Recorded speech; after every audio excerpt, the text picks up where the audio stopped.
In this presentation, we will look at a couple of examples of simple machines, and we will apply what we've learned about work and mostly work, not work energy, in these simple machine examples. So a simple machine is basically a device that can multiply force or change the direction of a force. So what does that mean? So I can't create energy, um, right? Because energy can be conserved, but I can't just create the energy.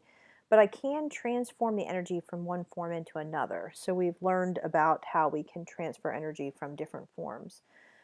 But the idea here about multiplying force, if you remember back when we looked at an example that dealt with an inclined plane, the amount of work to lift a block to the same vertical height was exactly the same for each one of those examples, whether you lifted it vertically up 3 meters, whether you went up an incline and the height that you reached was 3 meters. The work done in all of those cases was exactly the same, but the force that was necessary to get the block to that position was different. And so a simple machine is basically a way of taking a situation where it might be very difficult to lift something, and you can arrange things in such a way so that you can apply less force to lift that object, but in the process you're going to have to apply that force to lift the object over a greater distance. So the principle of machines is basically kind of similar to conservation of energy, and the idea is that the work you put in for this machine is going to be equal to the work you get out. Now, you can also have losses, but for the perfect simple machine, in an ideal perfect world, a simple machine would be such that no matter what work you put in, you get the same amount of work out. And we know that work is basically force times distance, where the force here is applied in the same direction as the displacement of the object. So what we can say for a simple machine is that the work that you put in, the force you apply over some distance, is going to equal the force that you can get out times the distance that that force is applied as in the outward, for the outward situation. So maybe the out situation is that you're lifting something very heavy and you're lifting it through some distance, and the input is that you're applying a force to lift that object, but you're applying that force over a different distance. So this force might be less, this distance would be greater, whereas here this force might be big, but the distance that you would be able to lift it would be smaller. But the key is, for all simple machines, is you can't get something for nothing. So what you put in is what you get out. You can't get more out versus what you put in. So here's an example. One example of a simple machine is a lever. And basically a lever is just some sort of a support that rotates on a fulcrum. So a simple example, which is something that I'm sure we've all seen before, is a teeter-totter example. But here's an example at the top of an object that's being lifted. So I have a 1-ton object on one side, and then I have a person on the other side who's actually lifting that 1-ton object by applying a force. Now, the distance that this person has to push the object is a larger distance versus how far the object actually moves. So if you watch the person's hands, they're really having to move up and down, and if you look at the 1-ton object, it's not moving very much. So a simple machine allows a small force to be applied over a large distance, and as a result, you get a large force out over a short distance. So it's the same expression we had before, that the work input is equal to the work output. And then what's happening is that this is actually sort of backwards from what we would have seen, but the input force here is large and the distance is small. The output is a small amount of force and a big distance. And it doesn't matter which way you have these versus input versus output. So here is, again, sort of that simple example where here it's like the teeter-totter, here's the fulcrum. And so a force is being applied downward, but it's being applied over a pretty big distance here. So a smaller force over a big distance versus the other side, you can have a bigger force over a smaller distance. So the best example that I can think of for simple levers is a teeter-totter. So when my kids were little, I used to take them to the park. There's actually a park here in Farmville, not too far away, that has teeter-totters. And my son always wanted to ride the teeter-totters. Well, the teeter-totter is set up so that the fulcrum point is actually in the center of the teeter-totter. So if I had my son sit on one side and I sat on the other side, basically he's always up in the air, right? Because I was so much heavier than he was. So what I would do in order to allow us to ride the teeter-totter is I would slide closer to the fulcrum, right? I would move towards that axis of rotation, and I would sit on the teeter-totter, not on the seat, but on a closer point. So my son would be very far away from the axis that the teeter-totter is rotating about, and I would be very close. So that way, he would have a smaller weight, and he would go a bigger distance. He would go all the way from the ground up to the top of the teeter-totter, going up and down, large distance, small force, whereas when I was sitting very close to the fulcrum, the rotation point, I would only move up and down a little bit. So I had more force, and I would be applying that over a smaller distance. So he could actually lift me up in the air because I was very close to the center point. But he wasn't lifting me very much. Another example of simple machines is we can use pulley systems, and we can use pulley systems to help us change the amount of force or change the direction. So in this particular case, we have a pulley system and we have a block that's attached, and then there's a person who's pulling. And so in this particular case, the force is still the same. So if there's only one string attached to the block, then the tension in this string is going to equal the weight of the block. So the person is still having to lift the block with the same force as if they just put their hands underneath it and lift it up. But sometimes it's easier to change the direction of the force. So they're pulling down in this case, and it's causing the block to go up, versus if they wanted to just, put their hands under it, they would have to apply the force up. So this simple machine with the pulley is just redirecting the force in a different direction, and it makes it easier. The picture down here is actually going to make it easier to lift this block. So in this case, I have one string that goes around the pulley. So attached to this block, I have two strings, essentially, right, that wrap around this pulley, but there are two strings. So if this block weighed 100 newtons, the tension in each side of this string would only be 50 newtons.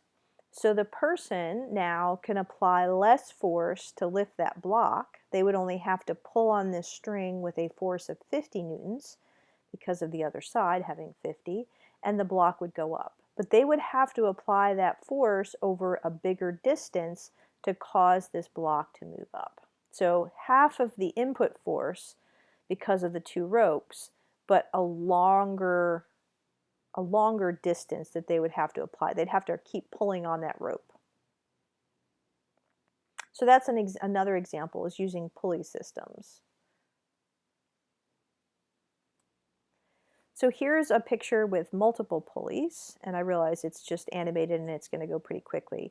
But if you look at the 200 kilogram object, you can look and see how many of these cords are actually attached to it. So you have a single cord, it wraps around, goes around this pulley, goes around another pulley, and so on. So if I look at this 200 kilograms, I have 1, 2, 3, 4 of these ropes that are essentially holding it up. If I just count the ropes that are going up, 1, 2, 3, and 4. And so what I'm able to do with all of these pulleys is reduce the amount of force that has to be applied to lift this object. But in order to lift the object, you can lift the object just a short amount of distance, but the person over here is having to pull and pull and pull on that string just to lift the object up a little bit.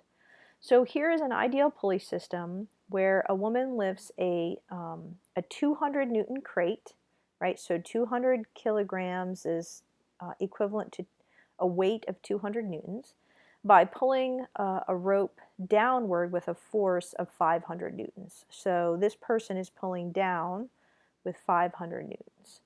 For every 4 meters of length of the rope that she pulls downward, the crate rises what distance? And so we know that she's pulling down 4 meters.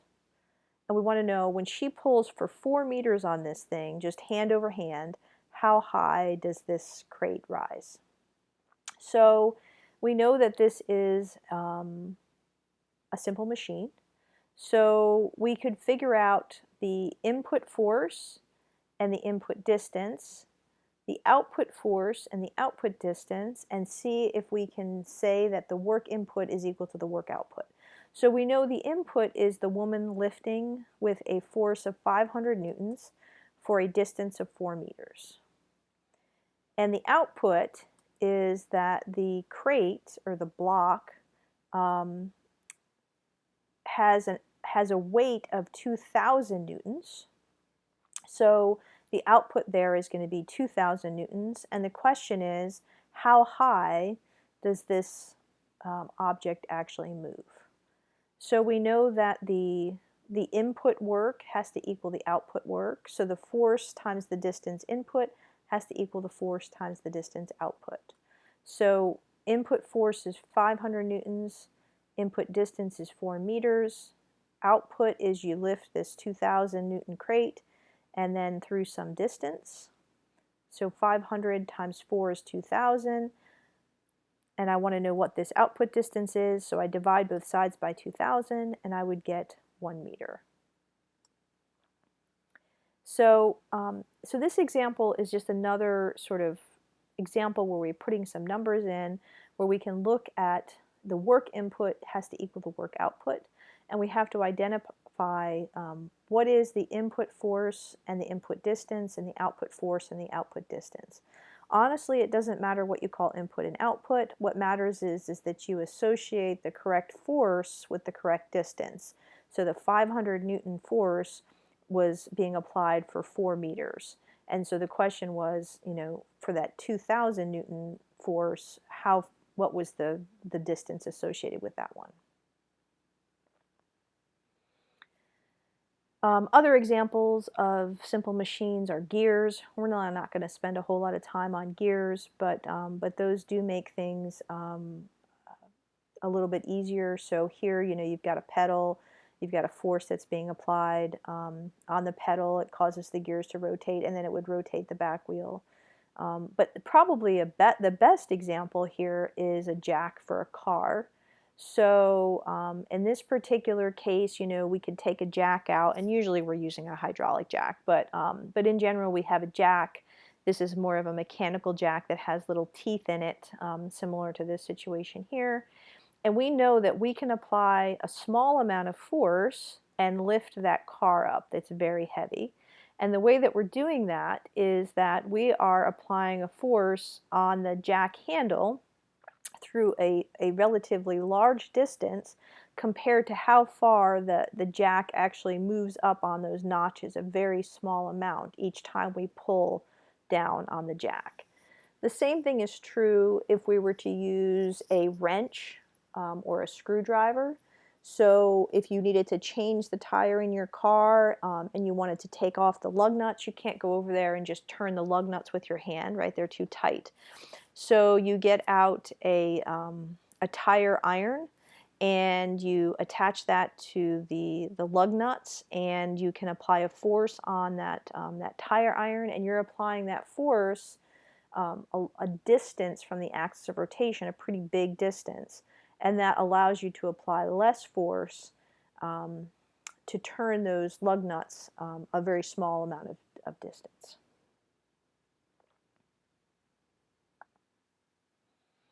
The other thing that is often discussed when we talk about work is something called efficiency. And efficiency is basically the percentage of the work put into the machine that's converted into useful output work. So if a machine has a very low efficiency, it has a greater amount of energy that's wasted or converted into unusable forms.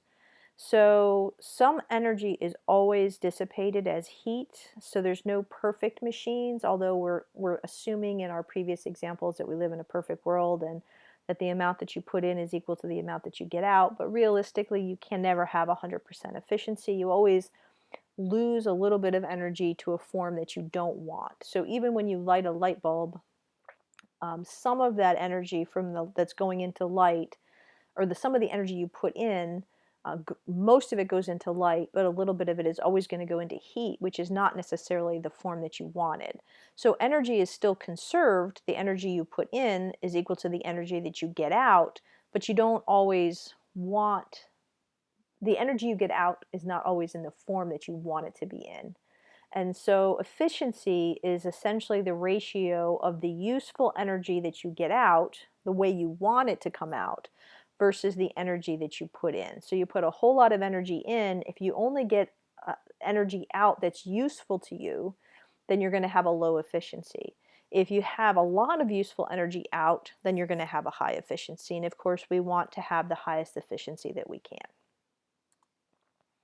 So suppose that a certain machine is 30% efficient. What does this actually mean? This means the machine will convert 30% of the energy input to useful energy, and 70% of the energy output will be wasted, or will 70% of the energy input be useful and 30% be wasted? Both, none of the above. So the answer is actually that if you have something that's only 30% efficient, that means that 30% of the energy you put in goes into useful work. It goes into the energy form that you want, and all the rest, the other 70%, goes into basically wasted energy, maybe heat, or just some form of energy that you weren't really interested in.